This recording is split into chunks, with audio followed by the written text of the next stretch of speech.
Pakistan Tehreek-e-Insaf (PTI) के vice chairman Shah Mahmood Qureshi का कहना है कि पहले ही कहा था मज़ाकरात को ताख़ीरी हरबे के तौर पर इस्तेमाल ना किया जाए। हुकूमत की जो सोच कल देखी अगर वही रहती है तो मज़ाकरात की मज़ीद नशिस्तें बेमायने दिखाई देती हैं।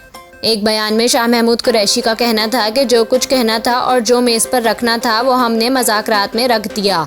हुकूमती हलकों ने मज़ाकरात को सबोताज करने के लिए हर मुमकिन कोशिश की। मज़ाकरात से पहले ख्वाजा आसिफ जावेद लतीफ़ की गुफ्तगू देख लें, मौलाना फजलुर रहमान का रवैया देख लें। हुकूमती नुमाइंदों के रवैयों और गुफ्तगू के बावजूद हमने कोशिश की। शाह महमूद कुरैशी का कहना था कि एक तरफ मज़ाकरात और दूसरी तरफ हमारे घरों पर हमले किए गए।